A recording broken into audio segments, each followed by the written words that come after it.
And we are live. We're live. We're live. Hey guys, welcome to the Superhero Cuts podcast where we talk about things Marvel, DC, and Star Wars. It's your boy CB Hayes, joined by the best co-host, the best partner in the game, Jerry. Brother, how are you, man? What's going on?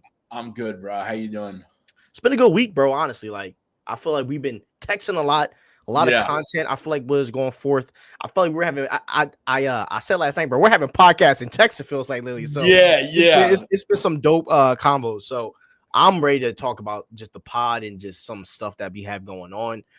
But I did want to hear your thoughts on this Superman thing, bro, because bro, it's just wild to me how much hate this movie is getting. You know what I mean?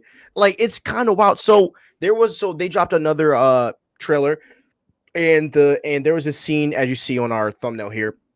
There was a scene that was of Superman basically flying through these two icy pillars, and we get to see him flying, and then the scene ends, and you and I texted, we were like, yo, this is fire, you know what I mean? Yeah. And then I see Josh from the Nerds like, yeah, this is garbage, and then which is expected from him at this point. But and then a bunch of other people were just like really mad about it. So I I kind of wanted to save. And when you texted me, you loved it, bro. I didn't want to dig because I was like, I want to hear it first, like in person on the pod. So, what is your outlook on this Superman thing? A couple things, and my outlook is correct. Okay. I'm going to tell you that before I even say anything. I saw this shot. Like, this is the kind of shot I want to see from James Gunn. This was something new. It was fresh. It was innovative. James Gunn is going to have to push the boundaries of comic book movies to be successful with the DCU. I hate how people are like, yeah, it's DC's version of the MCU. It's DC is trying to build a business in the cinema the way Marvel did, but it's not just their version of the MCU. It's DC's cinema version of their comics universe. And in order to be successful, James Gunn is going to have to do things that have never been done before. And one of those things that instantly wins people over are fresh and new shots. Did the eyes look a little weird? Yes. But what's very telling is that there are a lot of people that didn't mention the camera flip, and they're just mentioning the eyes. And that said to me in the beginning, okay, a lot of people are desperate to criticize James Gunn. James Gunn's on fire right now. I think a lot of people are against him. But what was different was there are a lot of people that were for him that are kind of there's a turning point here. And I think this is a critical point in hype for this movie. There's a lot of people that aren't normally critical of James Gunn that were critical of this shot. And it's interesting. Maybe we set the trend because last week or the week before, we were pretty critical of something of James Gunn also. But I saw Brandon Davis, criticizing it. And I'm like, he's not a risk taker. This guy, I think, is just jumping on the bandwagon because it's like starting to become acceptable to criticize James Gunn. I don't think Brandon Davis would have criticized James Gunn today or yesterday or whatever it was if it wasn't the bandwagon thing to do right now. And that, when I saw him doing it, I'm like, okay, it's a turning point because he wouldn't do it unless he felt like he had permission from the fandom to do it. That's not a risk taker, and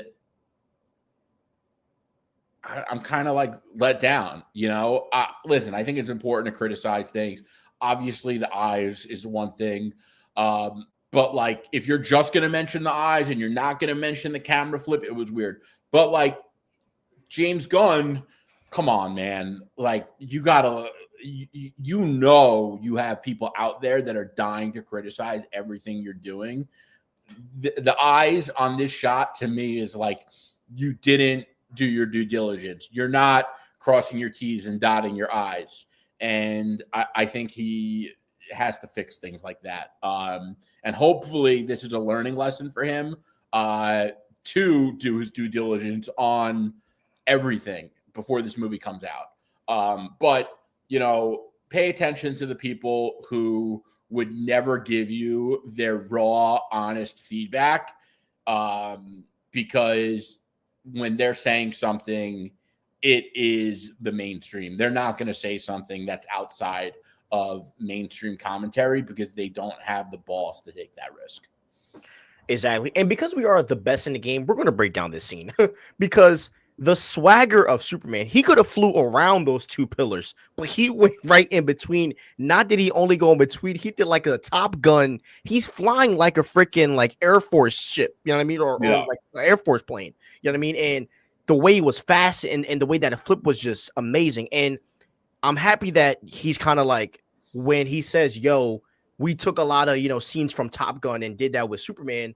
I love how he's like reflecting that, like, we don't have to wait until we have to see the movie to see that. It's already reflecting in the movie that we are seeing, which gets me really excited to see how the flight is, you know, going to work. And I do agree with what you said as well, with like, this is a new shot that we've never seen before with Superman. Not to mention, a lot of times when Superman is flying, his arms are always here. His arms are always in the front. And that really showed me like, okay, he's going to show that Superman is powerful. He doesn't have to put his arms up. He doesn't have to do the thing. He's already the guy. You know what I mean? So those are like the small things that I love. The one thing that James Gunn did say, which is why the eyes are weird, that it was not a CGI shot. And I'm not sure if they practically shot this because they weren't out there. James Gunn said it's not a CGI shot. Yep. He said it's actually David. And my thought is, because I mean, we both know, and we covered this months ago, that they were out, you know, in the what's it called? Not the snow caps or wherever, Antarctica, wherever they were filming this.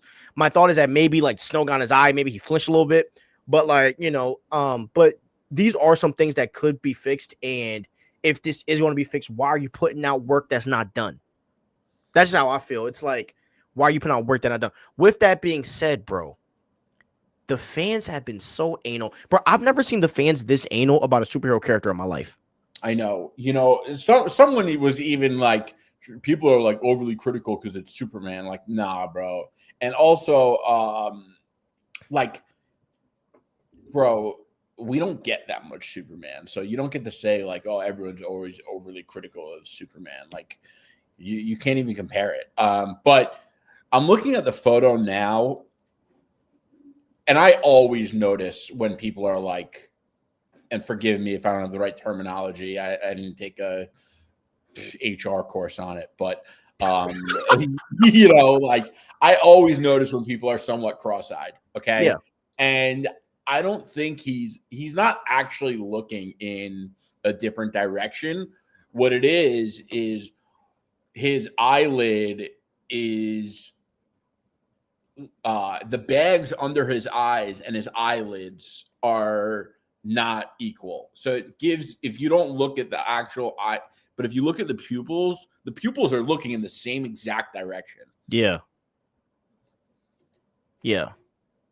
Yo, this is why we are the best in the game. Jerry just broke down eyes.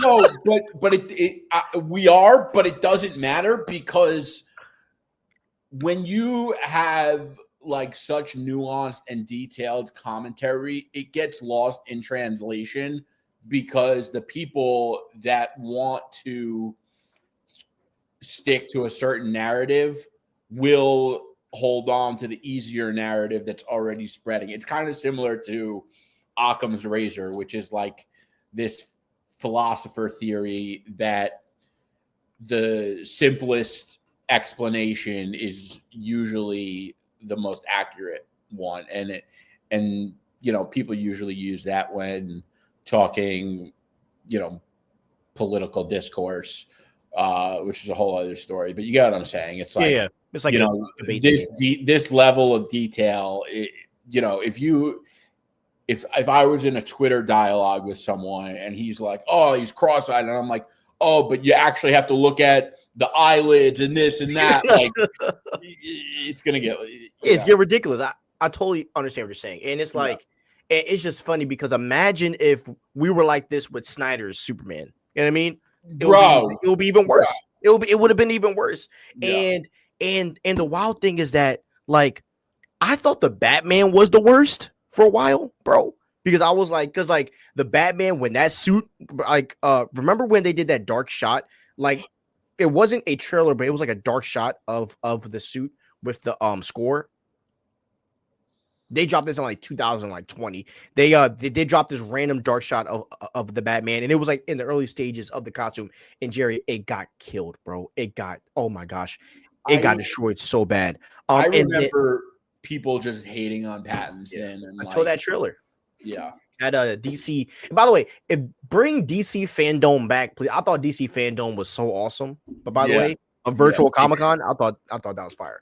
But anyways, but then they saw the Batman trailer and it changed. And I thought that was going to be the thing with the Superman trailers. You know, like they're hating. This is like similar to the Batman, but when the Superman trailer comes out, that'll solve all of its problems. And Jerry, like looking at the Batman, there's even some critiques you could point out about the Batman. If we're talking about accuracy and Batman, but no one cares. And that's just where and this is where, bro, like not like a lot of fans, bro, and a lot of people got to be real. You just don't like that fact that James Gunn's doing your Superman film. So you can make all these excuses and keep just pulling shots after shots. Like there are some people that are genuinely concerned about something that like we are, but there are some other people that just don't want James Gunn to do good, and that just sucks because the DCU needs to succeed. You know what I mean?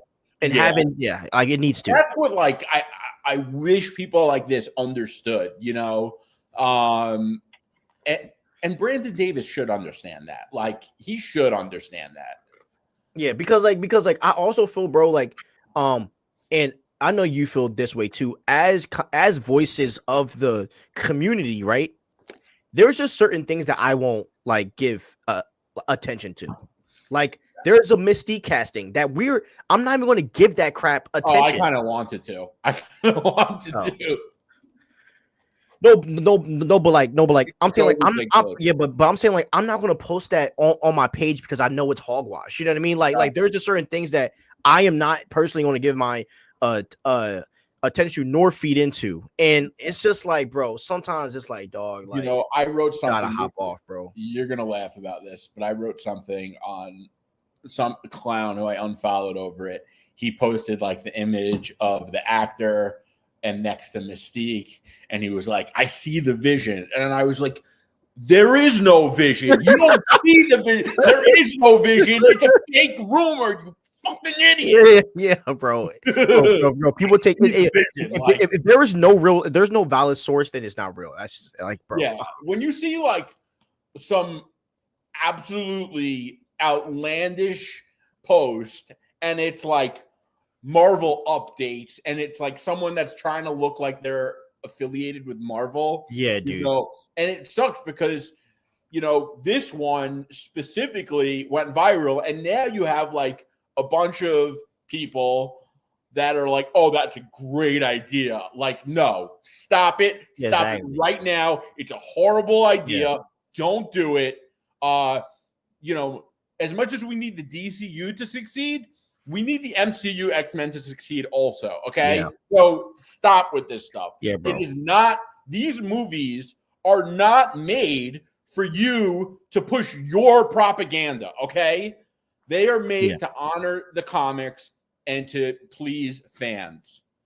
Dude, by the way, a funny segment would be if I could find all those fake rumor typecastings and we just go over them. I want to do that. I'm going to do that, bro. Next week, I'm going to do it, bro. Next week, I'm going to do it, bro. It's going to be funny. Don't even mention the ideas on here because now some clowns. Facts. That idea sucks, bro. That idea sucks. Yeah. That idea is trash, man. If you do that, man, you're a loser.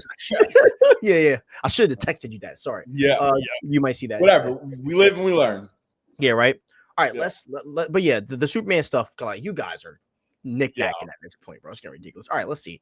What's up, guys? Jalen, what's up, dog? Hope you're having a good week, man. Once again, Superman Discord, bro, it's nuts, bro. It's nuts. It's like, I already deal with this in my real life. Now we got this in fandom. Hate it when fans say the DCU is copying the MCU, even though DC and Marvel are worlds where multiple heroes exist and cross over. DC is trying to copy what they've already been doing in comics and animation. Yeah, bro, like, it's ridiculous. This discourse is like when, the Batman fact, we just said that, right? When the Batman was coming out and it's somehow worse than it is, bro. Because they have the B word and hate something. Facts, bro. Facts. Then again, for Superman, bad publicity is good publicity sometimes, and it's people talking about the movie good or bad. So it's not all bad, but my God, these infighting is so bad in toxic facts. And one of the things that I am not scared of, Superman's gonna make some money regardless. People are going to go see it. That's not what I'm afraid of. I just don't want James Gunn to feed into the backlash. But he's such a savage. I don't even think he would, dude. Honestly, he's like he's in his world right now. Like he does go and respond to people, but I don't really think it's going to try to deter what he's doing, because they have so much stuff going on. And we're going to talk about the Green Lantern stuff in a bit, but they got a lot going on right now, which has me really hyped. So, all right, next thing. All right, I wanted to break down this Benedict Cumberbatch stuff. Jerry and I were obviously texting about this all last week. Like, what the heck is going on? So I have two sets of news that I want to read about. So Benedict Cumberbatch said that he will not appear as Doctor Strange in Avengers Doomsday, and that he will have a major role in Avengers Secret Wars instead. And then the next part of news that came out right after that was Benedict Cumberbatch ends up teasing Doctor Strange 3, saying they are very open to discussing where we go next. And Marvel Studios asked him, who do you want to write and direct the next one? So Benedict Cumberbatch is in talks with Marvel Studios about who they're going to, hire to direct and write. So Jerry, how do you feel about Doctor Strange not being in Doomsday, and what is your mindset? Because I know you're a big Strange guy in this story. So where do you kind of lean on here, bro? He needs to have a major role in Secret Wars, but that doesn't mean he shouldn't be in Doomsday. And if I'm right about Doomsday, which I think I am, and it's like really the Doomsday incursion event, he doesn't necessarily need to have a big role in that. But Doctor Strange has a major role on the Illuminati leading into Secret Wars. So we need to see more Doctor Strange. And I don't like we didn't leave off on a high note with Doctor Strange. The last time we saw Doctor Strange, he got sidelined on his own movie by a character that nobody wanted to see. So we need more Doctor Strange. You guys got to do him justice. You also need to do Thor justice. Like you don't have the luxury of wasting your top brass with these stupid moves. And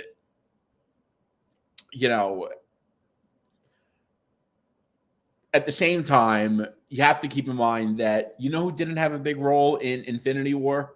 Captain America. So I'm not saying it can't be done right with the Fantastic Four and Spider-Man, and but I don't know. And also, who knows if he's being honest, because they also lie about this kind of stuff all the time. So I'm not saying it's like necessarily detrimental, but like, because I know everyone wants to see Doom fight Doctor Strange fight Doom, but at the same time, Doom is like his right hand in Secret Wars. Yeah. So I don't think it would make sense for them to have a showdown in Doomsday and then them be like buddy, Yeah, exactly. So a part of me feels like there's some lies in there, because Benedict Cumberbatch is known. He did this with Doctor Strange. He did this with Avengers too, where he was just trolling people. And one of the funniest is because Tom Holland was spoiling everything, so they put Benedict Cumberbatch with him. So whenever Tom Holland would talk, he was like, "Whoa, stop talking!" Like during the press conferences. So funny. So I don't know if it's a troll or not, but if he's not in Doomsday, inadvertently going to hurt the movie either way. Doctor Strange is a really important character. His importance, Infinity War is his best performance to date. And I mean, he was darn near goated in that film. Obviously, Endgame, he had to take the back seat for the OG Avengers to kind of have their send off. But I think Doctor Strange should be in this. And the part that I thought, right, and this is what it made me think though, because he said that like they're still trying to find a director and a writer. So obviously they're in, and that's for Doctor Strange, which sounds weird to me. It just doesn't make sense in my mind. But this might be something that I've been thinking about. Secret Wars Inc. and you alluded to this last week, and it's been on my mind since you said it. Pause. Secret Wars ain't coming out the year after. You know what I mean? I really think there's going to be multiple projects in Battle World and with some other things, and we might be looking at Doctor Strange 3 being one of the movies in between Avengers, Doomsday, and Secret Wars, where we might see that Doom and Doctor Strange relationship, friendship, kinship become something. And I also agree with, like, I don't really want to see the Doom and Doctor Strange showdown, because I mean it's pretty proven that Doctor Strange is a more talented sorcerer than him. And I think that it's cooler to see them go like team up together. Like a Doctor Strange and Doctor Doom teaming up, that would feed families, bro. That would feed families. Yeah, but when they do team up, like, and you read it, you know, they're not like Doctor Strange isn't really exercising his sorcery. He's really he's just there. Yeah, he's just the right hand. And Doom, you know, Doom really isn't exercising sorcery either. He kind of did, and he's like, I'm king. Like, I don't have to. It's like he's like, I could flex if I want, but I don't have to. And the other thing that like the Russos do have a pattern, and the pattern with them is that they have a set of guys that they go with every time. You know what I mean? We saw that with Civil War, Infinity War, and Endgame.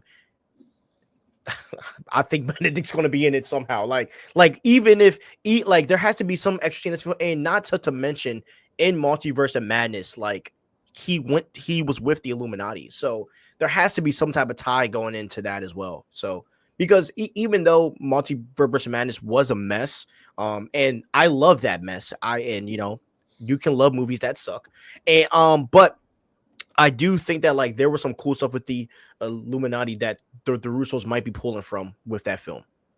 So yeah, there has to be some part of him in this. I don't know. You know, when you say the Russos have their guys, I don't think that is accurate, because they rotated. Like, each one of those movies has a different roster. Yeah. Or like core roster, you know. That is true. But I feel like when they but I feel like on the characters that they land, like they're not just going to just shun them away, if that makes sense. And I feel like Doctor Strange is probably one of the most standout characters that they landed. So sorry, I didn't mean to put it up. Whichever, if he's in Doomsday or not, he's going to pop regardless. And that's what I'm interested in seeing. Like, if he's not in Doomsday, like, okay, like I trust him, but that means he's going to really pop in Secret Wars, you know, and he's going to do something crazy. So, I mean, look, I'm just going to say I am going to just I'm going to defer, because they obviously have an idea. And just as you said in the past, right? Adam Warlock was a really big part and they didn't have a minute. This is a whole different situation. And Doctor Strange needs to be in this to a degree for this to work. But it does make it seem like Doomsday, and this is what gets me excited. There's gonna be a lot of Dr. Doom in this joint. You know, you need to read Infinity Gauntlet and Infinity War and come back to me on that Warlock piece, because Warlock was instrumental in that story. You know, you're making that statement without ever having read that book. Number one. Number two, we've seen Infinity War. So, like, it's easy to say that. And that's what I'm coming off of. You're right. Seeing the movie, you know, but, you know, they could make someone else Doom's right hand in Secret Wars and probably pull it off. I don't think it would be the right move. But I don't think not Wong. What? As long as it's not Wong, I would lose I'm so sick of him, bro. I would lose my mind. Oh, I would lose my mind if it's Wong. The fact that people were ever very able to make Wong cinematic universe jokes, it's just like, it's ridiculous. It's gone too far. It's gone too far. I don't ever want to see Wong again. I don't ever want to see America Chavez again. I'd be okay without ever seeing Captain Marvel again. You know, who else do we never need to see again? Let's see. Death. I'm cool off of Death. Oh yeah, well the only purpose, I never want to see Agatha again. Yeah, like you're gonna kill me for this, but I never want to see Vision again. I never want to see Wanda again. Okay. All right. We're getting a little too wild. Bro's getting carried away. Oh, all right. Let's calm down. Oh my gosh. See, guys, see what happens, bro. I get him going, and he just starts just saying, "Oh." After today, I don't ever want to see Mystique again. No, you know what? Just cancel the X-Men. I'll play. Just cancel it. Oh my god. All right, let's see some chats, man. Let's see some chats. Doctor Strange 2, I think you mean the Wanda movie. Facts, bro. We were cool with Wanda, though. At least she's an A-list character, but freaking America? Come on, man. Come on. Yeah. You make the whole movie. I'm not going to go down the road. IGN posted these characters: Nightwing, Red Hood, Manhunter, Constantine, Zatanna, Brainiac, Corvallis, Mr. Freeze, Lobo, Deathstroke. Gunn replied with, "Will 5 out of 10 do? Who do you think those 5 are?" What? Well, we know that he's doing stuff with Lobo and Deathstroke. He's doing a Deathstroke in Deathstroke in, I forget. Deathstroke in what's his name? Bane movie. We know that Lobo's a duo again. Huh? Who's in the dynamic duo movie? Dynamic duo is 2 Robins. So it's Jason Todd and Dick Grayson. Okay, so that's Nightwing and Red Hood technically. Yeah. So that's 4. Or no, that's 3. Or that's 4. Yeah, Lobo, Deathstroke, Nightwing, Red Hood 4. And the 5th, Brainiac has to be the bad guy in freaking Superman, bro. I hope so. I really do. I love Brainiac. It better not be Mr. Freeze, bro. You know who's using Mr. Freeze? Wait, is he different? Scott Snyder in Absolute Batman. I think I saw a thing about that on Twitter. That could be cool because it's a completely alternate version of the character. So they have the potential to change the origin and like actually do something cool with that. Do you like Constantine? Because everybody talks about him, but I never really like got into it.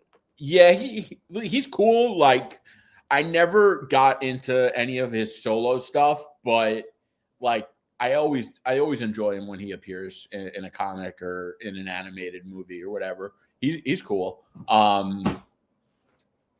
know he seems to have like a cult following for sure. Yeah. Yeah, him and Zatanna give me like not similar in character, but as in fandom, like the Rogue and what's called it. You know what I hate? I hate when people are like, "Oh, we should get Dua Lipa as Zatanna." Bro, yeah, I saw that too. Even an actor, like not a serious one, a serious one. Yeah, okay, like stop. That's like saying, you know what? LeBron James should play Jon Stewart.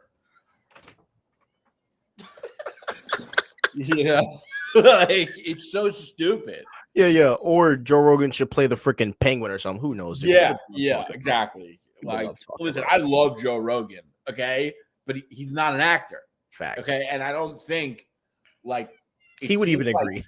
It seems like the people who are fans of like pop music don't understand that. They always want their favorite pop star, like Taylor Swift, should be dazzled.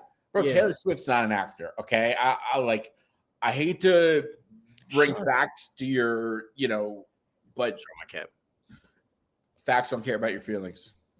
Facts, bro. People be tripping, bro. Yeah. The Taylor Swift dazzle thing and Deadpool Wolverine, that really pissed me off, bro. Yeah, because they were just those posts were, and then the Swifties were like, she was at the game with Ryan Reynolds. I'm like, that stuff. Bro, I was talking about this with my parents. Like people who love Taylor Swift. And you could probably understand this to a deeper extent than I do, but Taylor Swift fans worship her as if she is like an actual god. It's crazy. Yeah. It's her and Beyonce, Nicki Minaj. They have these cultish followings, bro. It's really toxic. Crazy. And all these people are like, "Oh, we're anti-religion." Bro, what do you mean you're anti-religion? Yeah, Taylor Swift's your religion. Yeah. Yeah, it's crazy. I mean, and I will say though, dude, she's a tank, bro. They said she be doing tours in countries back-to-back days, bro. She's a tank. Taylor Swift, bro. She's a tank, bro. Like, I don't know. But when you're making 90 mil for tours, I mean, bro, I'll be a tank too for 90 mil. 100%, bro. Yeah, she's probably we'll talk off air. I'm not going to say that comment, but yeah. Anyways, okay, man, I'm just tired of remake after remake. I also don't get their casting choice. So are you talking about like remake after remake about with Superman? Because this is a little different, you know what I'm saying? Because it is a remake technically, but this isn't it's not a remake because they're not remaking a movie. It's a reboot. Yeah, a reboot. Yeah, so like, and this isn't an origin story. They're not redoing it again. You know, this is a different time for the character. She acts every night on stage. WTF are you talking about? Yeah, she does act every night on stage, but acting on stage and acting to sing, because I've been there, acting to sing on stage and actually reciting lines and turning yourself into a different character once or twice or 3 times a year is a whole different type of job, bro. Whole different type of job, because you have to become someone else and not just become a version of yourself. You know what I'm saying? I love Constantine in the new 52 DCAMU. Been a fan through that. Yeah, I've seen Zatanna before, obviously, because her and in the made it show she always trying to flirt with Batman all the time because Bruce Wayne is Timothy. You know what I'm saying? But yeah, and all of my friends thought that she was hot when we were kids.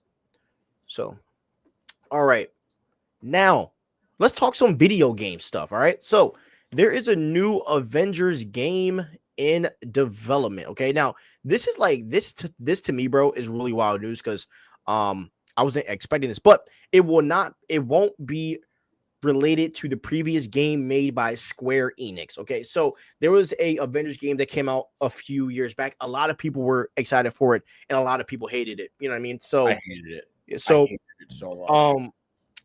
How do you feel about a new Avengers game being made? I love it. Like when you think about merchandising the Avengers, like a video game, it should be like the first bullet on that. 100%, bro. So I actually like the Avengers game, bro. I know. I actually did like it, but this is like with Doctor Strange, right? I like it, but I can still say it's trash. Yeah, the game itself is trash, but there were just the fighting, the fight, the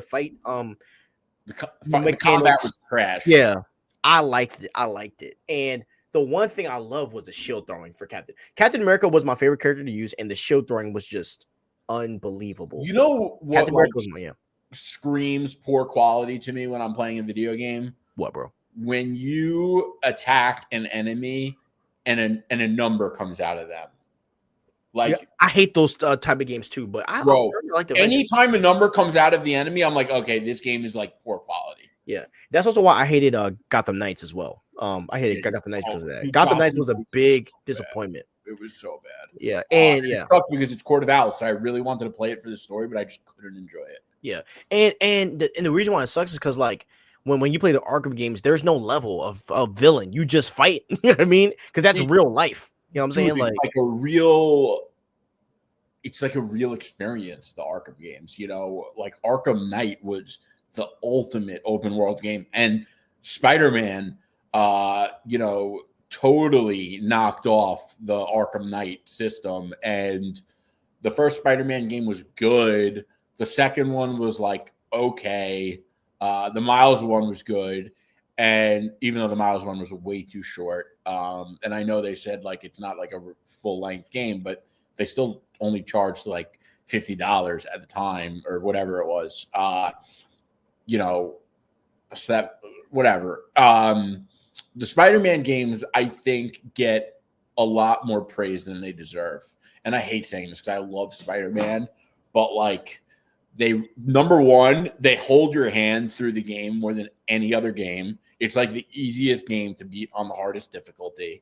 The mechanics there's zero innovation on them, especially in the second one. And that's pretty bad considering the whole thing was a knock off of the Arkham Knight system. Yeah. And Arkham Knight is such a better game than the Spider-Man games. It's like not even close. So rumor is they're doing, I think, another Arkham game. I hope they do, but I hope Marvel gets games right because I worry that they see the type of praise that they get from the Spider-Man games, and that's like enough for them. And it probably is because they're like, listen, we're making a ton of money on it. We're getting great reviews on these games. Why would we do anything different? I wouldn't if I were them. Rumor is the Wolverine game is going to be more like God of War, which I really like that system. The God of War games are like some of the greatest games of all time, but they'll probably do the same thing. Like the first Wolverine game will probably be like God of War, and because it'll be Wolverine, it'll feel new and it'll be good. And then the Wolverine 2, and it'll be the same exact thing, and it's going to get old, Yeah. But with the Avengers, like they have a little more to do because you got to get the mechanics right with a lot of players. But maybe they have more experience now because they did Marvel Rivals, even though who knows if it's going to be the same developer. I'm really curious to find out. Do you know who the developer is on this Avengers game? Let me check.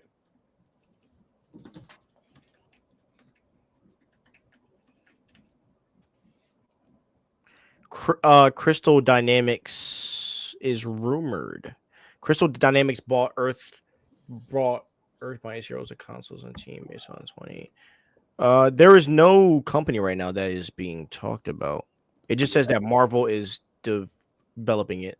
There's no studio or company that is with it. Crystal Dynamics did the last. They did the last one, right?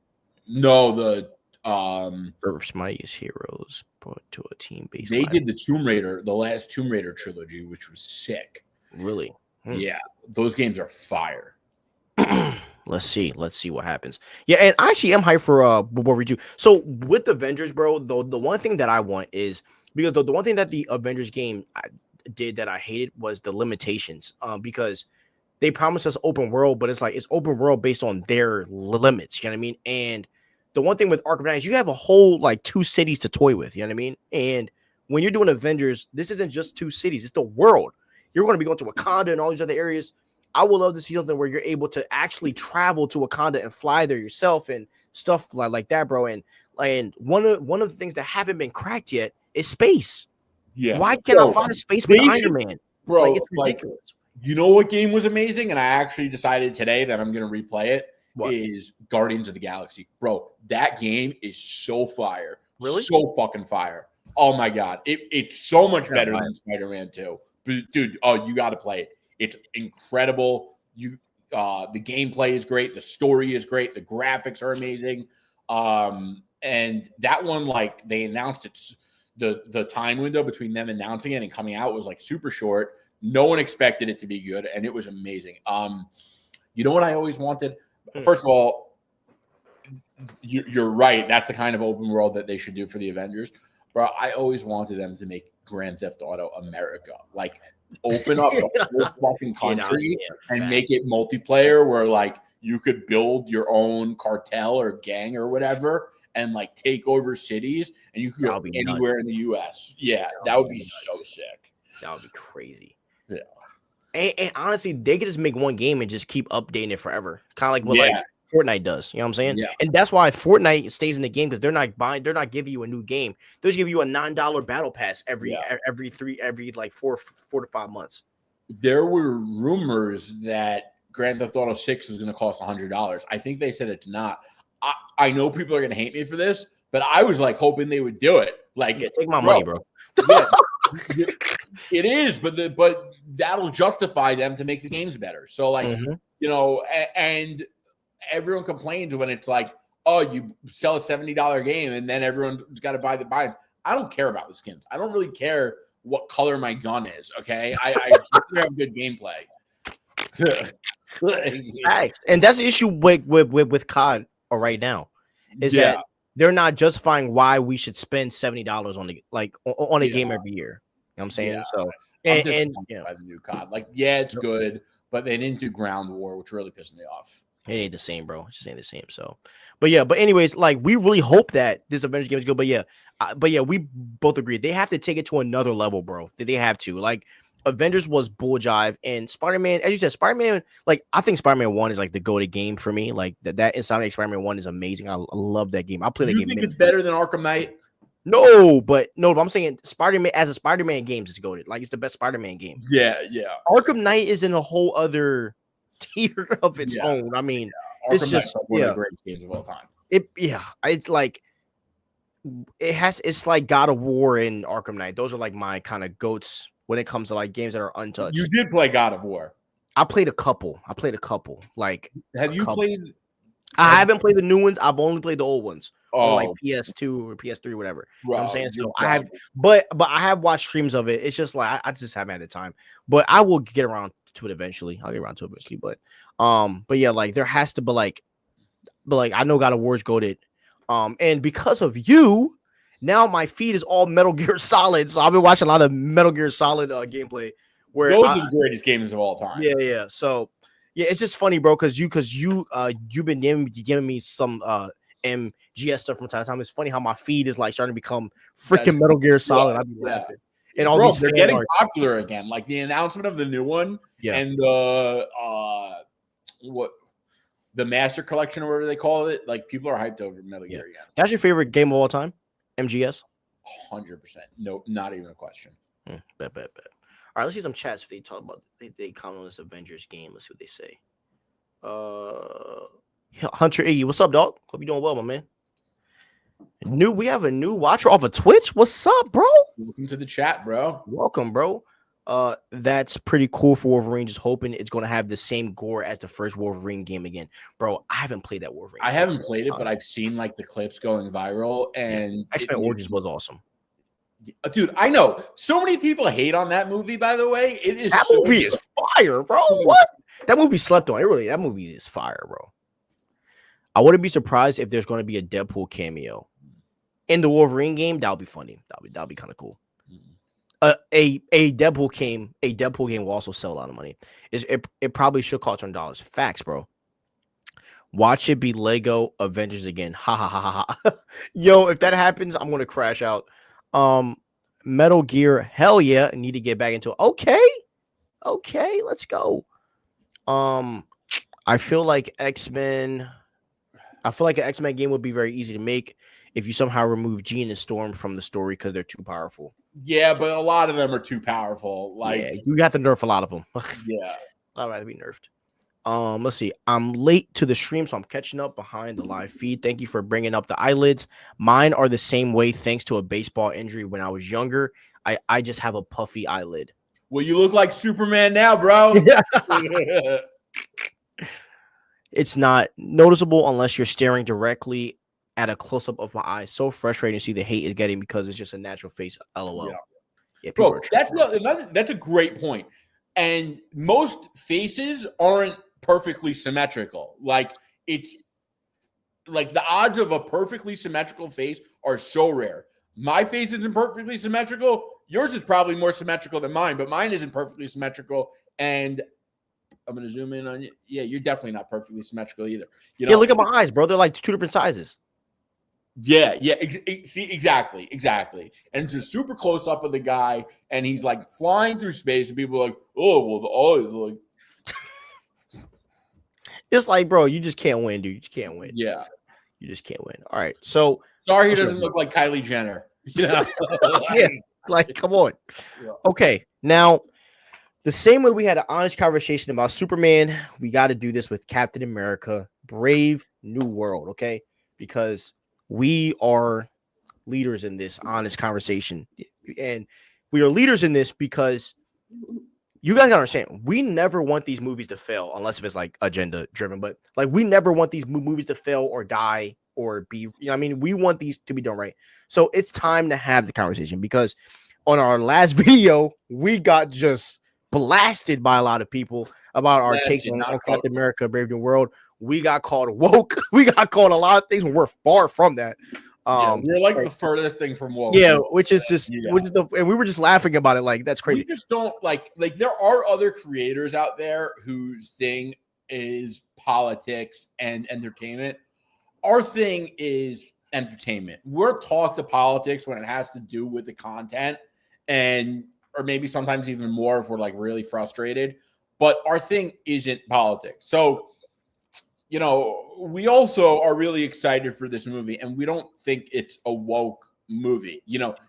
Yes, there are a lot of times where a diverse superhero gets pushed as woke, but you have to realize Sam Wilson was in the MCU since, I think, 2014 with Winter Soldier. He's been a great character. He was made Captain America in the comics. And I think that a lot of people are complaining that this movie is woke. I also think that Marvel is putting this movie out in a new America. Like, we're pretty much post woke now, baby. Okay, we've defeated that thing, and I don't know. I don't think it's a woke movie, and I think that Sam Wilson is actually a great character. You know, it's not like he is he wasn't picked for this because he is black. He was picked for this because he's an awesome character, and he makes a great Captain America, and that means he's qualified, which makes him not DEI. 100%. So, and that's how I feel as well. And look, and we've addressed this 1,000 times. We obviously hate the speech at the end of Falcon and the Winter Soldier. We thought that was whack. And going into Brave New World, we were very specific on what we wanted to see. We want to see action. We want to see fighting. We want to see cool scenes. We want to see people getting shot. We want to see guns. We want to see people getting killed. We want to see bombs going off. And we got all that in the trailer. And from what we see, we're sold. I mean, and that's as simple as it goes. Now, if that changes in the film, then we gotta cook, and we will do what we gotta do because we're not fake. But yeah. And by the way, sorry, go ahead, bro. Go ahead. If Marvel does mess this movie up, they deserve to be roasted for it. Okay, 100%. Because they, as much as it's not woke, they know, like, they're in tune with what everyone's saying online. So if you give the haters a win, like, you deserve to be roasted. 100%. So yeah, guys. Like, so I mean, look, if y'all want to keep calling his names, hey, any attention for us is good attention. So keep on viewing the video, keep on commenting. I mean, we will. If you want us to go at you, we will. We don't care, honestly. We enjoy going at people, so it's whatever. But yeah, that's just how we feel, man. We think it's gonna be a great movie, and until proven wrong, that's what we're gonna do. So a little harsh shade. They need to give Falcon more of a identity. He's a NLC, and he could be doing his Falcon. Oh, he's an NPC. He could be doing his Falcon-ish. Yeah, and I think that they're going to give him more personality. Like there was a I'm not sure if it was a scene. I think it was a scene of Falcon and Captain America talking, and Falcon was just acting like an immature clown. And I'm like, yeah, like, give him some places to grow as a character. So we'll see what happens, man. All right. Now, this has got me like jacked up. So I want to talk about this project because I saw a few things where I was like, okay, this looks cool. The first thing is, bro, we got to see Doctor Strange and their Devil. They both look awesome. The third thing that is weird is that they dropped an image of the Civil War situation happening, of when Ant-Man goes super big and you see Captain America. And I'm like, okay, I'm actually interested in seeing this. And the wild thing that's been going around is that a lot of the reviews for Your Friendly Neighborhood Spider-Man, they've been very positive. And they've been very, very positive by people that were kind of hating on the trailer. They ended up some of them ended up seeing the show and they're like, you know what? Like, it's all right. It's not bad. So do you think that this show could be good, but like by any means? I do. Because there's a lot of people that apparently have seen it and they're saying it's great. There's so many things I hate about it, though. Like, I hate what they did with Harry Osborn. I don't like the Nico. It looks worse, bro. They drop more shots, Jerry, and it looks even worse, bro. I know. I almost threw up in my mouth, dude. Almost threw up in my mouth. Like, maybe Marvel isn't post woke. I don't know how Kevin Feige ever approved this thing. Yeah, it's weird, bro. It's weird because we'll get something like Daredevil Born Again where it's like everyone's dying and it's killing and it's fun. Yeah. And you get a weird show like this but I do think that because they put out everything, they don't cancel anything. So I feel like this was made in the past and he's but they could have changed, bro. Sonic changed the design. I 100% agree. They should have changed the design of Harry Osborn at least. And it's not smart.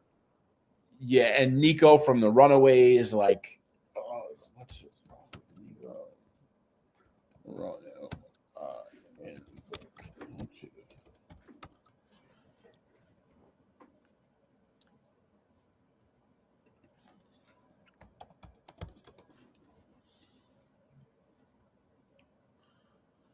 Yeah, bro. I mean, they really, really like.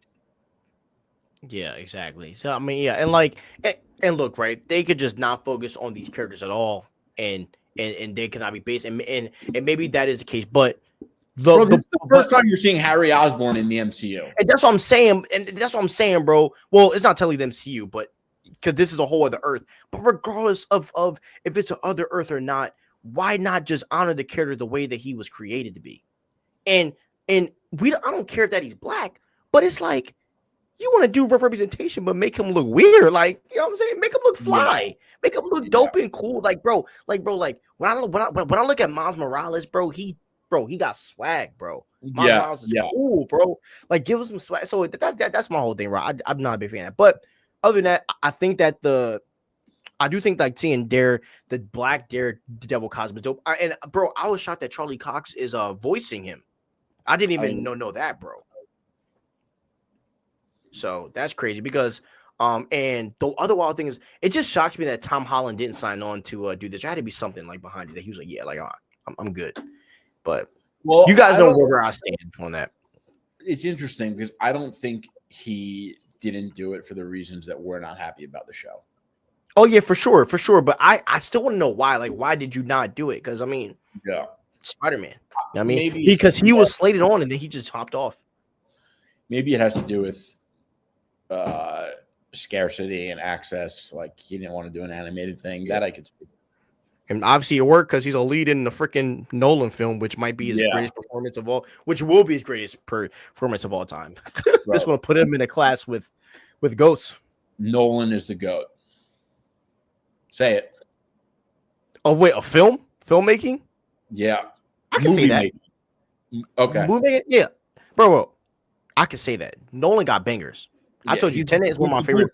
Bro, Tenet is the most confusing movie, and that's one of my favorite films of all. I watch Tenet so much, bro. I love that movie. Really? Like my dad loves it too, bro. Like it's funny you say it because I watched it for the first time with my dad, and he was like, "This movie sucks."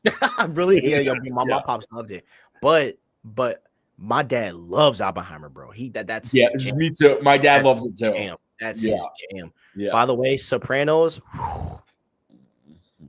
probably the greatest show I've ever seen in my life, bro. and that's hard for me to say because I've seen there's a lot of shows I hold like up. Yeah. Because like Game of Thrones is up there for me, and every character in The Sopranos is like amazing. I've just never seen a project flesh out characters that perfectly. It's darn near. And bro, the inspiration from Penguin is so crazy from that show when you're watching it. Hold on, I gotta look at the docket because what's up? Oh, it's not showing up. Hold on, I'll just text you. Okay. All right. Now let's get to the next topic here. So, Supergirl. Okay. So Supergirl has been making its rounds around here. There was a Supergirl, like I don't want to say press photo, but there's a Supergirl photo that was posted on the internet, and it was Millie Alcock with her back turned, and really, they said that? Yeah. Whoa, that is a big thing. That is a bold statement to say. I'm going to add that right after we talk about Supergirl. So the Supergirl logo was shown. The Supergirl logo is obviously the same as a Superman. It's just that and instead of gold on the S, it's like a blue. So Jerry, do you like the Supergirl logo? First off, yes or no? It's like exactly what I expected it to be. Yeah. You know, it's like it's going to be obviously the same logo, but like a little different.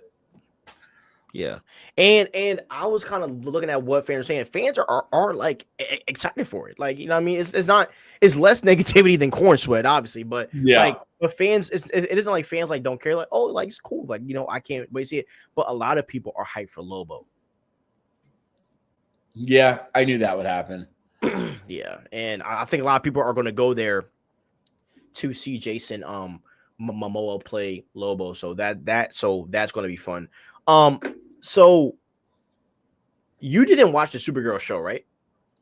On CCW? No, but I meant to. I know it's supposed to be really good. Stop after like season 4. Okay. Because you'll throw up. I'm telling you, it gets bad. Like political bad. It's the worst it's the worst I've ever seen on a TV show in my life. It's worse than Acolyte, bro. And I'm not exaggerating. It's worse than Acolyte, bro. That's such a disappointment. Yeah, but the first 4 seasons are like goated. But yeah, I am really excited for Supergirl, and I think Millie Alcock is going to play a great job as Supergirl. I am like with this, the suit that doesn't really faze me because I expect it to be like similar to what we see with Corn Sweat. Like I don't really think we're gonna like get something super different. What I am excited for though, when it comes to Supergirl is I wonder what other characters we're going to see, because if they're going off of the Woman of Tomorrow's Story, we're going to be doing some traveling. So I wonder what other characters we're going to run into, because I mean in Superman we're getting Hawkgirl. We're getting freaking Guy Gardner and all of these other characters. And I wonder what that's going to, you know what I'm saying, lead into for us. Yeah. It's going to be a journey. So, all right. Now, Jerry sent me this right now, and I was like, what? So, Daredevil says that the show is similar to Penguin. So, Jerry, what do you gather from that, bro? That's a wild statement. Yeah. Well, there's a couple different headlines going around. So, I actually meant to send you the links for that reason. Sure. I'll read it while you're going over it. Oh, let me send you that. Okay. There's this one, and then there's. Oh, it gets compared to Penguin by showrunner. Okay. Yeah. But then there's this where he basically. All right. Yeah. So, all right. So I think it's a good thing because he complimented. There was one, I forget which one it is because I saw it earlier, but they complimented it. They were like, the Penguin is great. Ours is similar, but it's like leaner and meaner or something like that. So he said, do you want me to read it off? Yeah, sure. All right. He said, we're even more grounded, even less stylized, even more rooted in the here and now, said Scar to Pain, then confessing it's really strange. You work in a vacuum, then something else comes out and you go, oh, wow. I would say in many ways, the Penguin is our direct competition, but we're a little faster, meaner, cleaner in our storytelling. Interesting. I think that, first of all, it's funny because last week I remember saying how a lot of people say Daredevil is Marvel's version of Batman. And, I always said that's more with like him and the crime that he fights and the conflicted. But, now you're kind of there. This comparison is like Gotham and Hell's Kitchen. What was I going to say? Is that, I think that when two creators make something and they were in a vacuum because they obviously didn't know what the other do, I think it goes to show like how well they have the ability to have their fingers on the pulse of the culture of the genre, because if they're both making such a similar product and they're completely isolated from each other, they are so on point. Like, those are the types of creators that need to be getting projects, not creators that are going to butcher a character like Harry Osborn to make a political point. Yeah, exactly. And it's also, what it also gets me excited for, bro, is Kingpin. Because he's obviously the closest thing to Penguin that we have in that show. If we're talking about, thug and, what I mean, like he's in government now at this point, or he's running for government, I think, in this show. I'm not sure if he's there or not. So, and I think that Kingpin is going to be the guy that we're going to talk about a lot in this show. I think he's going to shine. And Vince D'Onofrio understands Kingpin. I mean, he talks about it all the time. He is a legend. I cannot wait to see what they're going to do with that. Oh my gosh, bro. That's a wild comparison. Bro. That is wild, bro. So we are in for a treat, bro.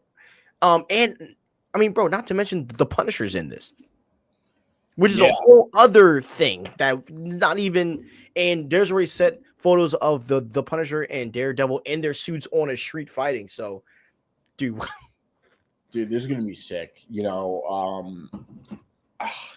I can't wait. I wish it was coming out like tonight. And Daredevil is just one of my favorites, man. And it's such a long time coming. Like, I feel so vindicated that this show is not just coming back, but they retooled it to be like the Netflix show. I mean, come on. It's just incredible. Exactly, bro. It's wild. And what I would love to see, and I'm not sure if they're committed to this, I would love to see other characters like that we see in the MCU like feature in some tones to like this. Like it would be dope to see them in like a darker tone to where like it's not always like the MCU, but I feel like they'll be scared to take a chance like that. Like I know they wouldn't do it, but if they were to put Spider-Man in like an episode, that would be nuts. But I know. It'll be so different, you know? Do you think they're gonna do the Born Again story? In general? I kind of think it's just a name. I think it's just a name. I really do. I think that this is the launcher for Devil's Reign. It could be. And what I think is that when we're having our mutant saga going on, Devil's Reign is kind of going to be shooting like out after. I really hope so, but I kind of think that's wishful thinking. Just because could be wishful thinking as well. You know, I don't think they are going to do Devil's Reign, and I'll tell you why. Why? And I think you're going to agree with me. Number one, if they're doing it, I don't think they're going to include Spider-Man because now I'm going to take my argument back from you and use it back on you. And to fill our fans in, our new fans in on the lore, you know, I always said how, like, as much as I want a street level, grounded Spider-Man MCU movie, I understand that they need Spider-Man to drive the main story forward. Anyway, so I was saying how I really want the New York element Spider-Man movie, and Stevie was like, well, they need Spider-Man to drive the main story. I'm like, that's my argument. Anyway, so they can't do Devil's Reign with Spider-Man if they're also going to make Spider-Man 4 push the main story forward. You know, and I just think that with Doomsday coming and Secret Wars, like, they would need to be able to make the content so quickly to get a Devil's Reign project off the ground before that happens. You know, who knows? I still think it's somewhat possible, but I think I would give it like a 15% chance of it happening. But that's why, bro, I said after Secret Wars that would be the perfect project to kind of go into, because look, right, you get the show to kind of like take us into it a bit, like, yo, like let me just give you a glimpse of what's going to happen, and then because Spider-Man 4 is going to be about Avengers, I mean, bro, I really hope we get Daredevil season 2 before Secret Wars, because if we don't, probably not. Do you realize how long that's going to be? Yeah. The Secret Wars probably isn't coming 2027. Yeah, bro. I don't think so. But I do think that because Spider-Man is going to be in tandem with Avengers. We both talked about this, but I think that after Secret Wars is the perfect time to go into the Devil's Reign and give us a nice arc. I think that'll be fun. I think that'll be fun because we're getting cool mutant stuff, and then we have Devil's Reign going on. Why not do it? Yeah. And then already after Secret Wars, they're doing some Nova stuff with space with Annihilus. So we're getting 3 different things going on. Just do it, bro. Just do it. That's how I feel. Yeah. You know, it's funny because I'm reading Annihilation now. Yeah, it's cool. It's cool. I'm like, I think 3 issues in, or no, 5. You know, and the Nova Corps are like big in it, and they're cool, but they're nothing like the Lantern Corps. Bro. Yeah, and that's the thing, bro, about the Nova Corps is that when you have the Green Lantern Corps, and they're just 10 times better than anything the Nova Corps will ever be. And that's my issue too, bro. You said what? Their outfits look so silly and goofy. Yep.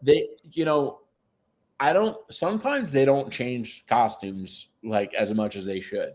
You know, who else's costume did I rip on all the time? In general? Yeah, there's someone else I'm blanking on. At Marvel? I don't know if it's Marvel or DC. I don't remember. Because there's a lot of costumes you ripped on. Yeah, they modernize costumes all the time, you know? Yeah. So if someone has a bad costume, like they have the ability to change that.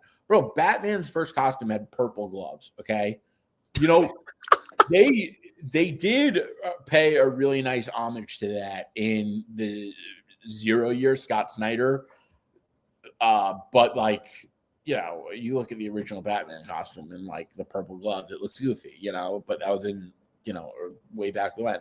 So when you look at the Nova Corps today, it's like you can make that a cool costume. Like, do it. Yeah, it's just the helmet, bro. The helmet just doesn't do it for me, dog. Yeah, it's so whack. Do you know what I wish they dove into instead of the Nova Corps? Actually, like, the modern ones kind of look cooler. The helmet still looks goofy, but like the Kree are way cooler than the Nova Corps. Oh yeah, I agree. Yeah, like I like the Kree way more. The Kree are way doper. Yeah, me too. And if this Captain Marvel ain't working, go with the male one. He's dope too. He was one of my favorite superheroes for a while. Like, because when I was a kid, he was big in the Kree Skrull War too. Mm-hmm. He will be awesome. Yeah.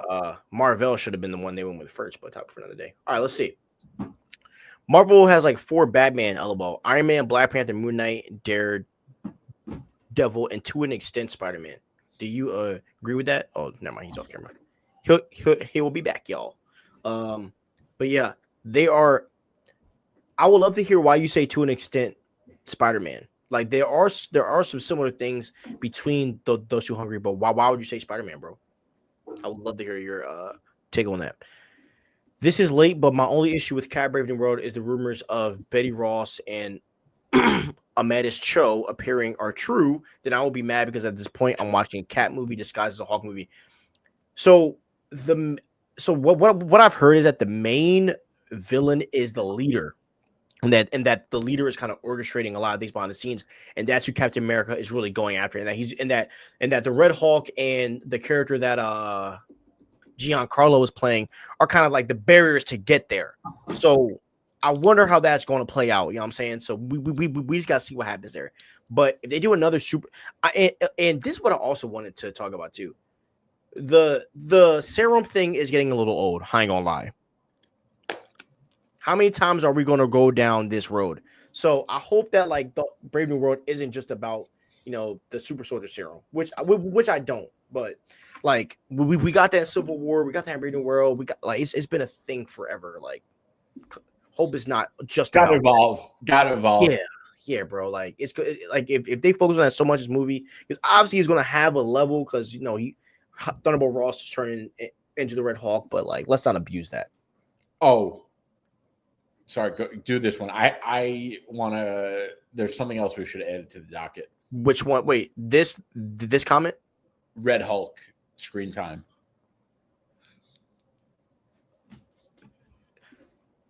Oh yeah, because people were crying about that. Yeah. Yo, let's just go right into it. Right now. You know, I think it's a valid complaint. Why? Bro, he's like all over the marketing for the movie. And if he's only in it for 4 minutes, that's crazy. Yeah, well, I expected Red Hulk to only be in the end. Yeah, but 4 minutes is crazy. I expect him to crash out in the end and become the Red Hulk. You know, because he's gonna be everywhere else. Or like a full action-packed, like amazing scene, fine. But like, I don't know. A lot of people are calling it a bait and switch, and I think it's fair. It is a fair critique because they have abused it in the trailer, but he's going to be all over the world. I mean, that's kind of where I feel like it's like he's not really going to be popping up everywhere. You know what I mean? The Red Hulk. Listen, what I think is, bro, he looks so cool, like in the posters, like a Red Hulk, and then against like the Captain America colors, it's like perfect marketing. But 4 minutes is crazy. That is. Yeah. Is that confirmed or is that a rumor? It's a rumor. Oh, I was about to say that's confirmed. That's bad. Yeah. If that's confirmed. That's terrible. Well, like, we're gonna find out. Like, you know, it might be true. You're gonna find out in a few weeks, bro. Actually, man, in 2 weeks. Dang, bro. What's Ray Bobby February? What's going on, dude? Yeah. God. Yes. If that's a thing, bro, that's going. If it's only 4 minutes, like what I expect, because as I said, I do expect him to have most of his screen time in the end, but I do expect the turn to happen at a midway point in the movie. Where Ross goes crazy. Yeah, and then he'll just be going for a little bit, kind of like doing what Hulk does. Hulk will vanish for a while and come back. Yeah.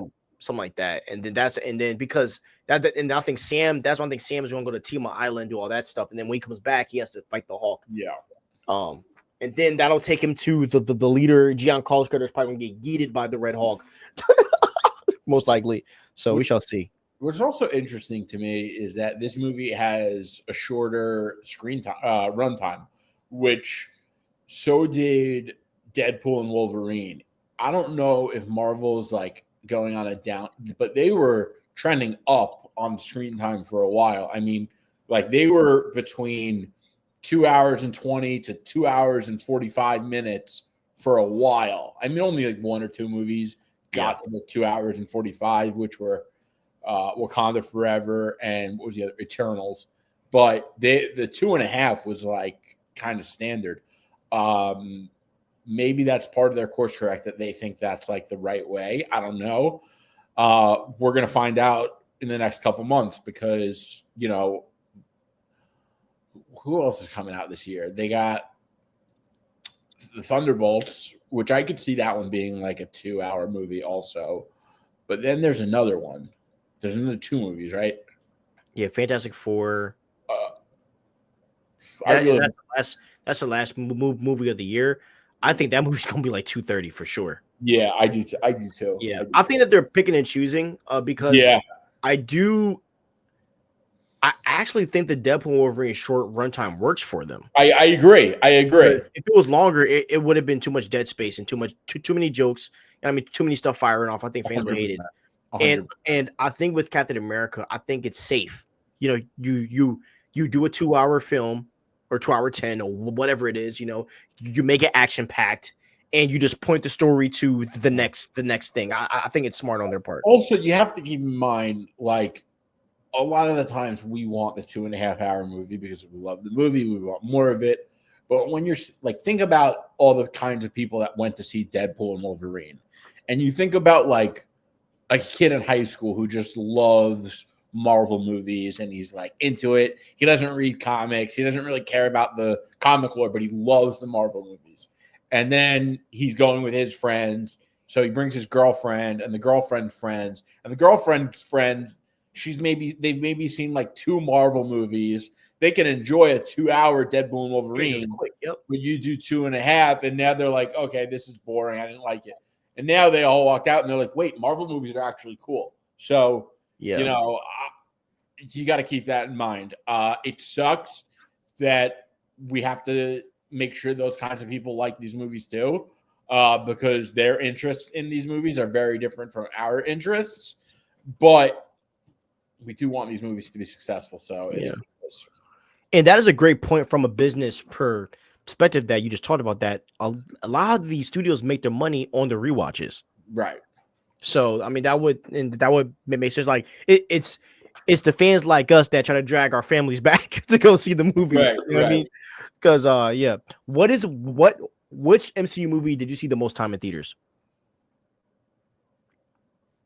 Spider-Man: Far From Home. Really? You know what? I just happened to be away for work a lot at that time, and I didn't really have much else to do. So that ran it up. yeah. That's fire. All right, let's see some chats here. Batman, Spidey, similar origin appearance, Guardian dying, similar villains, no kill rule, have a future version of themselves. The most popular street level hero, the list goes on. Yes, fair. It's fair.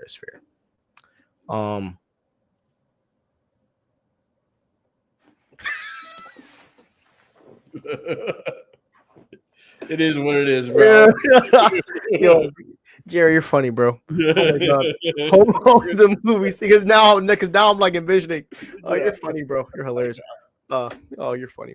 Hope the movie's good. Can't see it being more than okay. What? Which movie did you see the most in theaters? Oh, I saw Avengers Endgame 32 times. I saw Infinity War 28 times in theaters. But mind you, bro, crazy. I paid no bills. I was living at my mom and dad's house, and literally, I just got my first full-time job, and I was making bro, I was 19, making like a really good salary. So I was like, yo, I went every day. It's crazy to me because you could have saved all that money if you just knew about it. Yeah. I went every day for like a month straight, and like, I mean, dude, I took so many of my friends. I took my dad, my friends. I took everybody I knew to that movie, bro. Oh my god, that's awesome. You know, anytime I'm like, oh, I rewatch this movie too much now, I always just tell myself, probably not as many times as Stevie. Fuck it. Yeah, bro. Right. and then what sucks is I lost them. I had every ticket of all the 32 and the 28. But I lost them in my move, bro. Right. It eats me alive. But it's in my Cinemark app, so I got proof there. But anyways, all right. Cool. But I can't do that anymore because I have a life and I'm married. Yeah. Emily told me, she's like, yeah, that like, she said most you can see like 5, but like I swear I draw 5 is still a lot. Yeah. Any movie chopped up. Well, off topic, what I did for Deadpool and Wolverine was I watched it or did I record that day? It was one of these superhero films. I watched one at the first showing too, and then I saw it with my friends at like 8, on the same day. I don't know if it was Wolverine and Deadpool or not. But anyways, any movie chopped up and reshot that much is going to fall off. I disagree, because Deadpool and Wolverine was also reshot and it was amazing. Unfortunately, Captain America: Brave New World, I'm gonna wait till it's on streaming because none of my friends. Bro, that's wild, bro. I'm going with 6 of my boys to see it, bro. That's crazy. That is sick. Which is why Brie Larson shouldn't have said what she said, because you want to make money. You want to attract people into it. Facts. Ding, ding, ding. Facts. Jerry did a whole segment on that a while ago, just how she literally ruined her own job. Right. And there are people that liked what she said. I was not one of them. But what I would like for the people who liked what she said to understand is that you don't say that when you're trying to sell tickets to a broad audience. I still feel like the people, if you are, I don't know, I feel like if you liked what she said, you're probably you might be too far removed to be able to see that from a business perspective. But kind of like I said before, I would like the movies to be 2.5 hours, but I understand that Marvel isn't only selling these movies to my interests. So you have to consider other people's interests and comments that might rub people the wrong way. Do you want these movies to succeed, or is it more important for you for an actor to make an offhand comment? Yeah, because we never saw RDJ them do it during a press conference for a movie. And we know where they stand. You know what I mean? Yeah. Even though we don't agree, they never brought that into their 100%. 100%. So if he can do it and he's way bigger and richer than you, so can you. Right. Just saying. And thanks to his decorum, we have the DCU. Mm-hmm. Dang, heck yeah. I'll see a movie 3 times at most with the AMC. I'm with you, Eva. I don't I'd rather watch the movie more at home once it comes out. I would love to see it 3 or 4 times in theaters, right when it comes out. But I feel like you just waste time going to the movie and seeing it at a certain time. And I like watching it in my home. Facts. Deadpool wasn't reshot like Cap 4. They redid the entire movie. That's not good. They did not redo the entire movie, Eye of Evil. That's not true. But I'm more than sure they redid the whole last act. I gotta say, a lot of people are criticizing this movie because it was reshot so many times. If anything, that's a sign to me that the movie's going to be good. They actually went out of their way to fix stuff that they didn't think was good. That's a good sign. Yeah, 100%. Because, and think about Daredevil, bro. They shot a lot of episodes, and they chalked it at episode 8. They shot 8 episodes and chalked them and restarted. So, and by the way, to me, that's also a sign it's people are being unfair, because when Daredevil did it, everyone was like, oh, awesome. But suddenly when Captain America Brave New World does it, it's a problem. Yep. When technically a TV show, imagine getting, because they're doing 20-some episodes, imagine getting 20 episodes of Mid versus a 2-hour film. I'm just saying. I would rather deal with a movie of Mid than a show of Mid. I don't want any Mid, but just saying if I was to choose. All right. I want to go back to the days where my casual friends, family, and colleagues will bring it up, and now they only talk about it when I bring it up. Hopefully, Gunn and Feige can bring that back. Yeah, I think this run that they're going to do, starting with the Fantastic Four, I think that's going to start a really good run for us with that. Me too. Hope is good, and all the racist lame still upset Mackie. It's lame, bro. So corny, bro. Sorry, I meant superhero content. My friends, family, and colleagues talking about Marvel back then. I want to go back to those days. Facts, bro. But Hunger Almighty and Jerry and I have said this so many times, like in our times of talking outside of this podcast. We were kind of a little too young to know about this podcast stuff and to enjoy the era as friends. We get to do that for the DCU. And the DCU is going to bring that back, because the MCU can be back, but for the DCU, we're seeing the start of this thing, and we're in our primes of our lives. You know what I mean? So we get to actually experience it at the most full, face. So we're like, it's going to be fun. I was late to the stream. Did y'all see what yes, we already talked about that a couple of minutes back. All right, now I want to talk about some comic book stuff with you, Jerry. So it got announced that that the Fantastic Four fanfare comic is coming out. There was a cover that came out, which was awesome.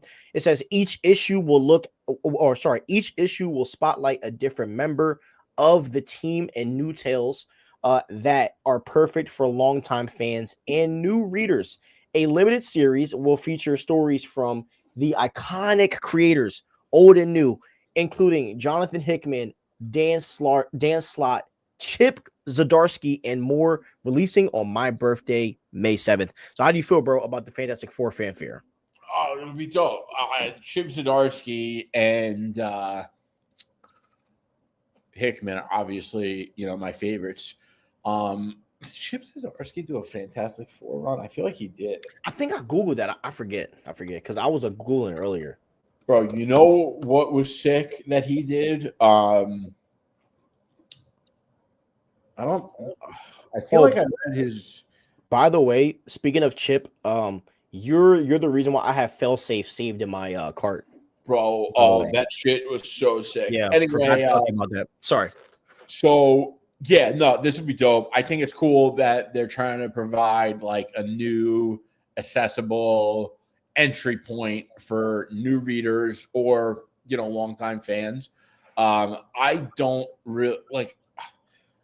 Dan Slott is, oh, bro, his Fantastic Four run really pissed me off. Like, really. It was that bad?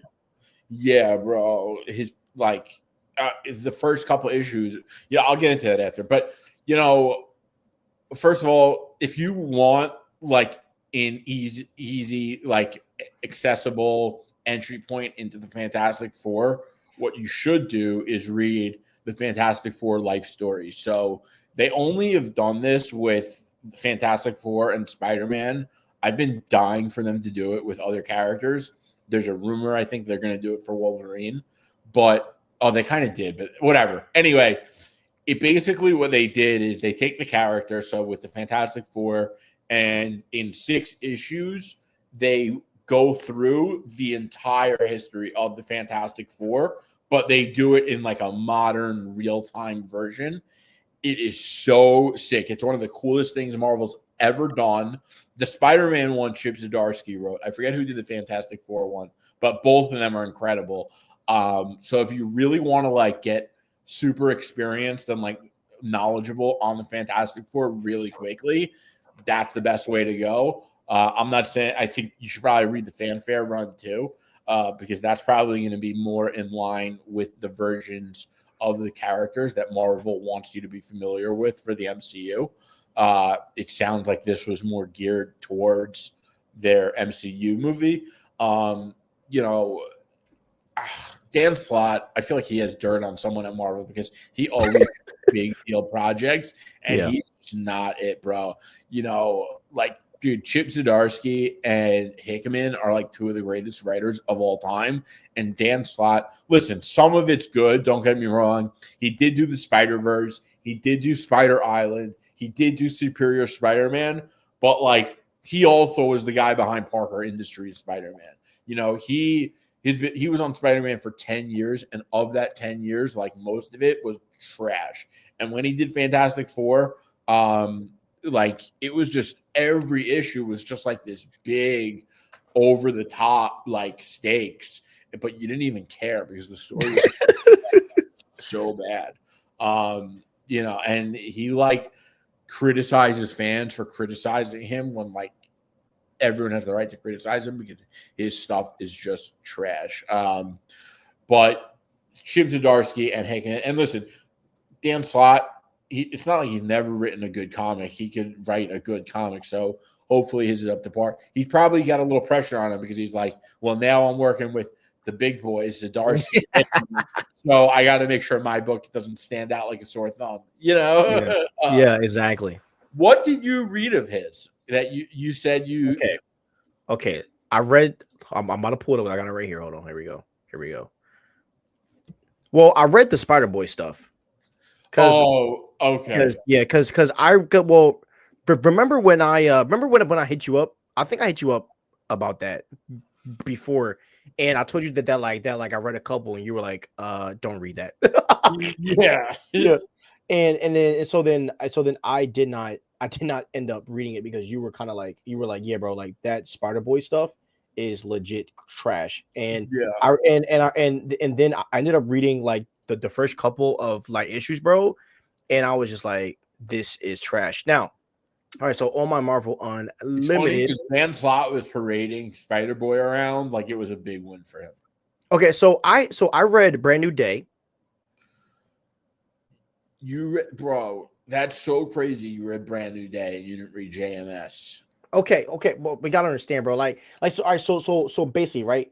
Like, what I've been doing is like, I'll just choose like a cover I like, and then I'll read it, and then like if I hook onto it, I'll like keep going, just because like I've been trying to add a little more, like, because I've been reading a lot, so I've been trying to like randomize it, like a little bit, like so some days it wasn't the big Brand New Day is good. I have Superior Spider-Man saved, haven't read that yet at all. But Superior Spider-Man's cool. Don't get me wrong. It's know what the premise of the story is. No. Hey, what is it? So I haven't even touched the issue yet of it. Doc Ock takes control of Peter's brain and proves that he's a better Spider-Man than Peter. What? Yeah, bro. That's very interesting. Yeah. But you really should. You like. If I strongly recommend. Okay. Read the JMS Spider-Man run first, because Spider-Man specifically, like, the continuity matters. Like, they don't erase continuity really. So what happens and I've already told you how this run ends, but the JMS amazing. First of all, it's the best Spider-Man run of all time, period. Like, end of story. And you're gonna love it. But at the end, it's that ending where he makes the deal with Mephisto to trade his relationship in with MJ. Save May. And that story is called One More Day. And then after that comes Brand New Day. And then Brand New Day kind of snowballs into Dan Slott's 10 years. But he's weird though, bro. He's weird because Dan Slott, because like, so I ended up reading this Wolverine comic, but it's like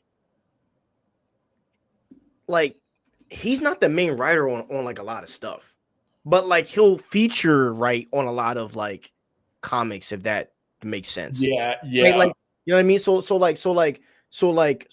I read Brand New Day, like, okay, it made me understand the way he writes. And I'm not the biggest fan of. I'm not the the biggest fan of the way that Dan Slott writes, because he like the stuff that is important to him, I don't give a damn about. You know what I mean? Like, I just don't care. You know what I'm saying? You can tell he's a propaganda. Yeah, and he's and then I read I read the Miles Morales Spider-Man one too, that that he featured on, and that I didn't like either. So yeah, well, I'm doing the Spider-Man stuff in order. I think I'm up to Salehi and Ahmed, but the Brian Bendis, who is the guy who created Miles stuff, his Miles stuff is fire. Yeah, I heard about him. I heard he's a goat. Yeah, and that's like he did the first couple runs ever, so you could start there. But like Brand New Day is interesting because they actually rotated it. So they did it with, I think it was Tom DeFalco and Mark Guggenheim and a couple other writers. So each issue was written by a different writer, and then it was a rotation until eventually it was just Dan Slott consistently for 10 years. You know, but yeah, Brand New Day was supposed to be like the Brand New Day after the Mephisto trade. That was the point. Yep. So, yeah, and I just wasn't a fan of his writing. It's just kind of weird to me. I don't know. Yeah. But I've heard, but it's funny you say that, because I was literally watching Comics Explained, and he was over the hills about Bendis, bro. Like, he was saying that Bendis Spider-Man is nuts. So it's funny how you are confirming that. I literally was just like, just watching. He said Bendis. Which Bendis Spider-Man was he talking about? Miles? I have no idea, but he was basically, he was talking about, like, I think it was about Storm or someone, and he mentioned Bendis as Spider-Man and said that that's one of his favorite like comics to read ever. Yeah, bro, Bendis is one of the greatest of all time, and Bendis is like, nobody is more of a machine than Bendis. Like, bro, if you're just like looking for comics to read on Unlimited, it's inevitable that you will keep running into Bendis because he's written so much. The Daredevil run that I'm back on now is all Bendis, and it's like, you know, I don't know if you saw it, but I posted on my story like a couple weeks ago. He was in an interview, and he was just like, you know, when I was a kid and like it was this cinematic style I was just craving, and Frank Miller happened to be writing like that at that time. And I was just like, it's crazy because like that's how I feel about Bendis and stuff, you know. Quick question off topic. Did you read the Dr. Doom and Rocket? Oh yeah, it was sick. Because I had that saved on my joint. I didn't, but I wanted to hear from you first if it's fire. Bro, it's so sick. It's so cool. Like, okay, who wrote that one? Oh, dude, JMS wrote it. Yeah, John Michael Straczynski, right? Yeah, bro, it's really cool. Basically, Doom teams up with Rocket because Doom is like, I want to travel to the universe before the Big Bang, but I can't figure out how to get there because time didn't exist. So a time machine can't take me to a time that doesn't exist. So Rocket helps him out, and he's like, and Doom's like, I want to go there because I want to learn the purpose of the universe. Why did the Big Bang happen to create the universe? Doom is such a freaking amazing. Yeah. Oh my god. I don't want to give away, but like, I'm gonna read that tonight. That sounds awesome. Yeah, it was really cool. Okay. Armor Wars down. We have a few more topics, and we're gonna rush through these because it's getting late. Yep. Let's hit these topics. All right, Armor Wars update, and then we'll hit the chats at the end. All right, new updates on Armor Wars. The film is on hold. It will likely release after Secret Wars. The story will be entirely different from the original pitch, and the script is being rewritten due to the backlash of Secret Invasion.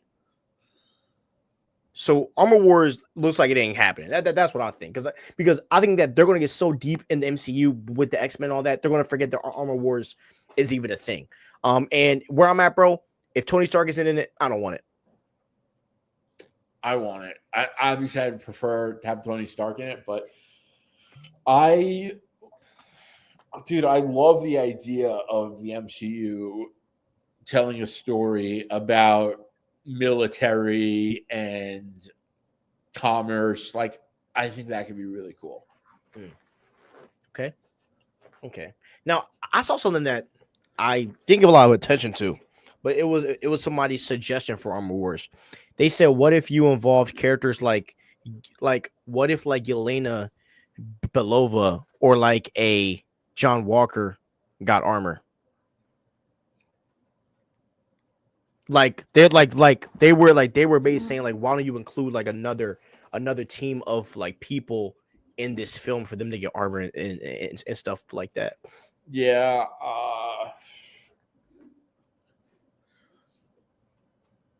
Maybe Falcon. Like, I don't know. I just don't think those are the two.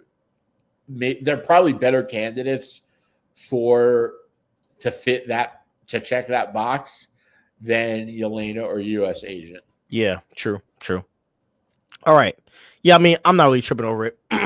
Let's say if Armor Wars is set after Secret Wars, I'm making a prediction right now. Secret Wars will be used to reboot Tony Stark and have a new Tony for this movie if the soft reboot thing is true. Well, there's a rumor that they want RDJ to stay after Secret Wars and still play Doom. So if that is true, I don't know. We might be. Yeah. I also don't think they are so married to the idea of Armor Wars that they're going to bring RDJ back as Iron Man to do it. Yep. And if he's staying as Doom, I would rather have that. Not gonna lie. That's just you killed Iron Man. Like, yeah, just keep doing around. You need the MCU to be able to thrive without Iron Man. Like, you killed him off, and if you do that and you then bring him back after the MCU ever thrived without him, like, you're setting yourself up for failure down the line because no one will ever believe in you ever again. Yeah. Okay, I know this had you hyped. That Sinestro was cast. Yeah. When I posted, I said, I know Jerry's hype about this. So Ulrich Thompson was cast as Sinestro in the Lantern Show. Just to give a quick plot of the Lantern Show, so Jon Stewart is a new guy on the block. Hal Jordan is a legend. And that's what the synopsis. He's a legend. So he's already done the stuff. And they are investigating this crime that happened on Earth. And they said that we are down for a adventure. So how do you feel about Sinestro being in the show? I love it. Sinestro is one of the best characters in the comic books, period. So I love that he's going to be in the show. I want to find out at what point in his story arc are we going to get? Like, are we going to get, Green Lantern? Are we going to get Red Lantern or Yellow? So who knows? Yeah, and the art that people have been making has been sick. Oh, I got to see that. I think it's on my X. Let me see. I think I retweeted it. Yeah, I'll send it over to you. Okay, thanks. It looks nuts, bro. Send via direct message, Comic Cuts. Just send it to you, Watcher. Oh, there you go. Yeah. Jerry's new nickname is the Watcher, by the way, guys. Stevie coined it. Yeah, bro. It just fits. It fits him well. Yeah. But yeah, Sinestro, bro, is actually insane. Sinestro is another character, bro. Green Lantern might be the best project so far in the DCU. I ain't gonna. Yo, seriously, bro. Bro, I'm telling you, he's other than Batman, he's the coolest one. He really is. Yeah. And Green Lantern has the potential, bro, to take the DCU to a level it's never been before, ever. No one has explored space. I mean, not even Guardians of the Galaxy, because that's what people see as big, right? As space. They haven't even graced what the Green Lantern Corps can do, bro.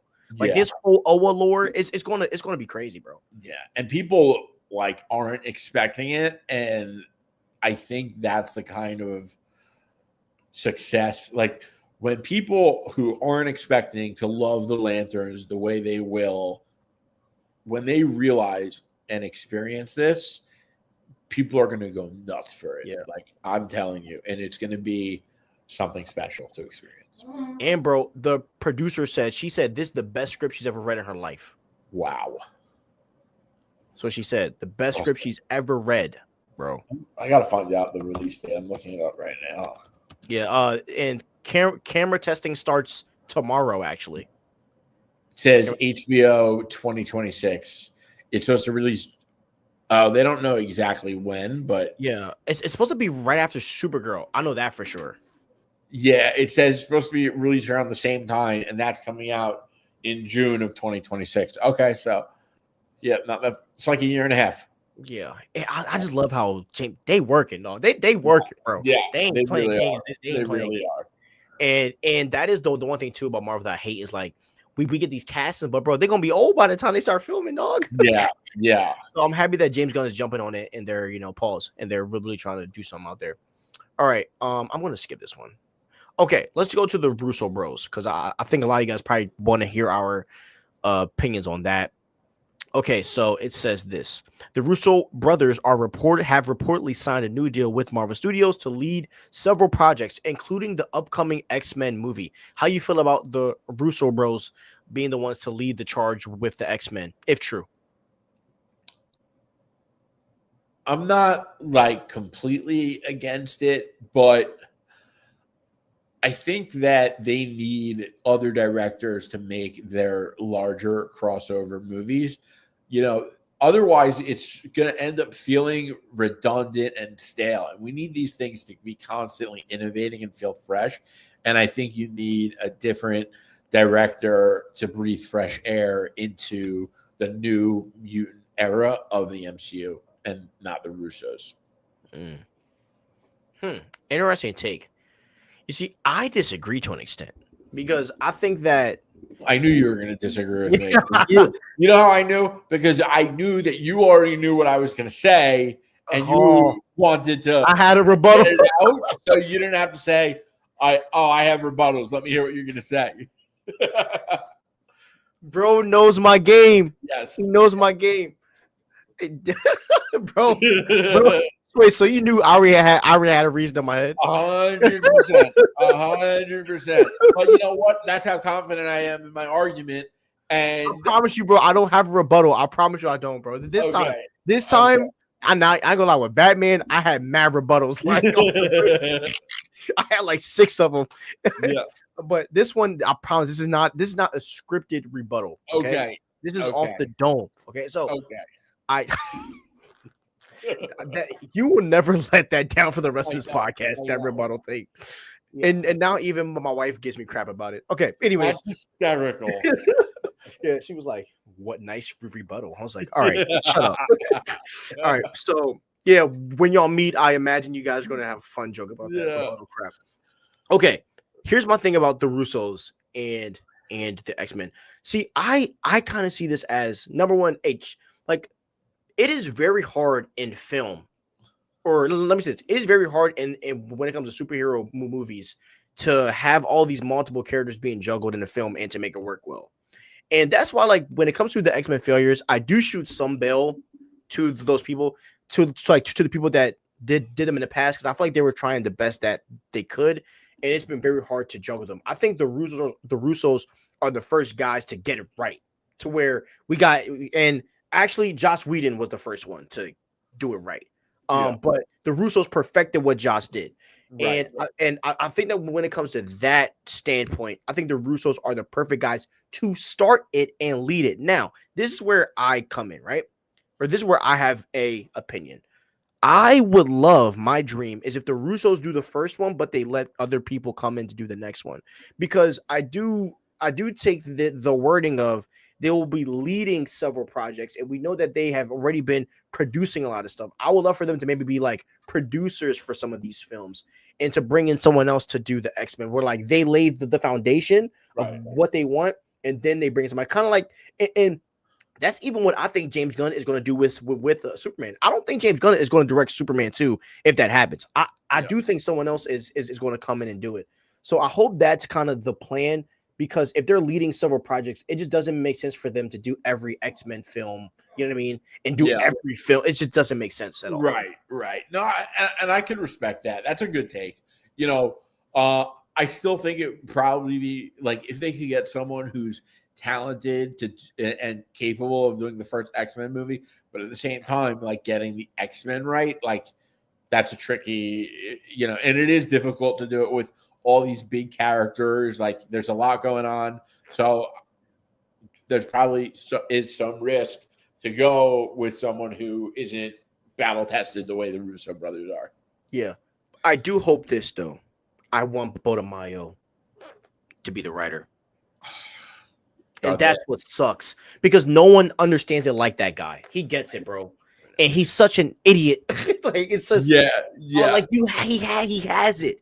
He gets it, bro. He even some of his DC takes are fire. I ain't gonna lie. He put some fire. Because he was I think he was he was giving some Man of Steel takes that he didn't like, and I was like, that's a great point. But yeah, Boda Mayo, he's a weirdo, but he's a genius, bro. That dude is smart. So, that's what sucks. Like because I mean he would have been the perfect writer, but they'll figure it out. That's their job. Bro, it's crazy how many people Marvel writers seem to fumble a lot. He did. Jeff loved this. Yeah, exactly. And then but then the weird thing is the concepts for his Kang Dynasty was freaking amazing. Yeah. What happened to Michael Waldron too? Like, did he just vanish? Did he just drop him? Yeah, what happened? Because Loki was a great, tail on his part. Michael Waldron. He stepped away from writing Avengers 5 July 13th. But you never know if that means he stepped away or if they were like, hey, bring back the OGs. we're going to push you to resign. So, you got to save face. Yeah. And like Waldron, I think it's an L because Waldron is a great writer. I think he wrote Loki very well. Yeah. And I think that's someone you could have used for other projects. So that's. I do think there might also be an element of like, we're going in a different direction and we want writers that are starting with a fresh slate. Makes sense. So they're not holding on to because you get a writer and like writers get attached to ideas. Like it's hard to police creatives in that way. So facts. All right, guys, we're gonna end the podcast here. It's 11:03. We hope you guys had a great time. But we love you guys, man. Hope you guys have a great night. We post every day. Peace out. Peace. Stay crispy.